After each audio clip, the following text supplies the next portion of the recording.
Let's now address some objections associated with these issues of choosing the right church and evaluating various doctrines for oneself. The first objection I'd like to address is one I closely associate with Austin Suggs of Gospel Simplicity. I don't know what it is about him, but he really likes to talk about ecclesial anxiety. So much so that he's apparently written a whole book on it. Now, maybe he or his family or close friends have experience with anxiety or mental health issues. If so, I can understand and sympathize somewhat, but several videos on his channel mention or even highlight this theme, but with a religious twist. In fact, the first time I came across this idea of ecclesial anxiety, at least implicitly, was in Austin's video interviewing Dr. Chris Castaldo on why Protestants become Catholic. I'm sure Austin was quite sincere and of goodwill, but frankly, I had a very strong feeling of disgust and outrage with that video interview. Why?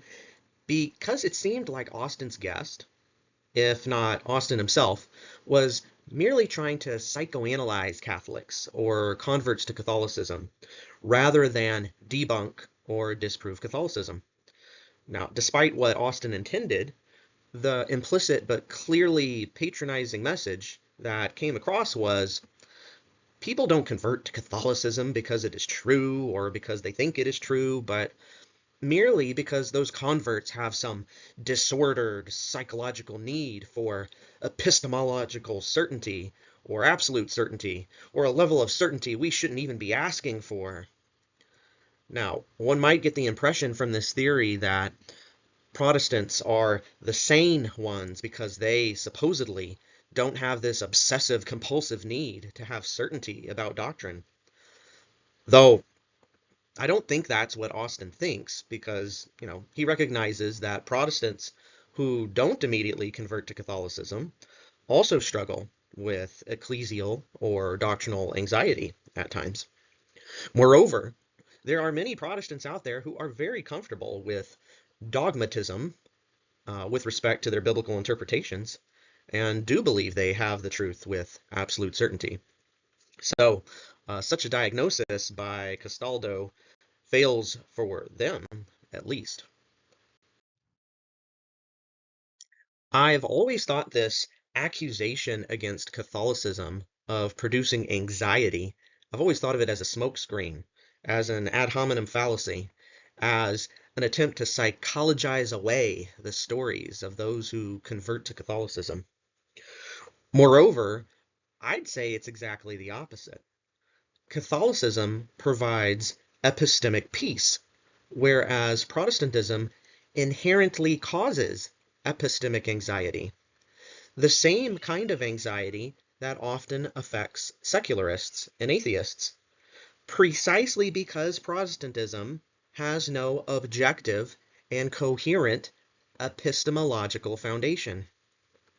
On Austin Suggs' most recent video on ecclesial anxiety, I wrote the comment displayed here. It's not Catholicism that says you have to figure it all out for yourself. It's sola scriptura and private judgment. Catholicism actually posits a God who sympathizes epistemologically and has provided an incarnational way to know and submit to the truth without tedious labor and anxiety. Protestantism doesn't do that, creating the anxiety. Yes, Catholicism puts greater importance on finding and belonging to the one true church. But so what? Insisting there is one correct answer is not to blame for the anxiety, but rather the notion God has not provided any objective incarnational way out of that anxiety. This is like blaming a math question for having one correct answer, rather than the false teacher who says there's no solid method or answer key at all. Now, one user, Crow1988, responded to my comment without really engaging it. So I then responded and elaborated with, I already anticipated and addressed your points before you even stated them. Saying there is no one right answer to the math question might make every student feel less anxious, but it's not actually based on truth and love. There is no need for anxiety with respect to God's judgment and mercy for someone sincerely and humbly seeking the truth, but one does actually have to be sincere and humble. Sola Scriptura and the right to private judgment does not engender humility. The Christian should be looking for the true church to submit to, not finding a church that submits to one's own interpretations of Scripture on a variety of doctrines. Look, I understand very well that math tests or any challenge to determine the truth about something can cause anxiety in some people. But that's just life. And no reasonable person condemns math or tests or life itself just because it can be very challenging or even confusing at times. You might as well blame truth itself or God himself. Later on in the conversation, Crow, 1998, seems unwilling to acknowledge the truth about Protestant epistemology and then proposes, if not accuses, that exclusive true church claims are arrogant. Here we see the tendency of radical Protestantism toward relativism and atheism rear its ugly head. I point out to Crow, 1998, that one could easily make the same claim about Christianity in general. Does Christianity cause anxiety because it makes an exclusive claim to be the one true religion out of all religions, and that no one comes to the Father and is saved except through Jesus? I know Trent Horn doesn't think it is one of his best books, but there is a lot of truth in the fact that many Protestants do employ the same skeptical secular logic and arguments to attack Catholicism that non-Christians use against Christianity generally. Why won't some Protestants accept the same answer from Catholics that they give to atheists and skeptics?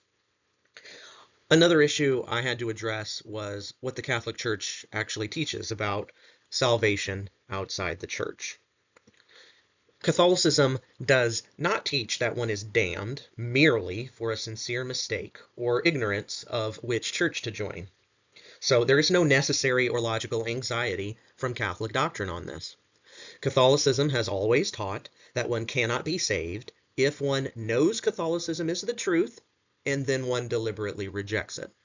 That is how one must interpret the ancient teaching of no salvation outside the church.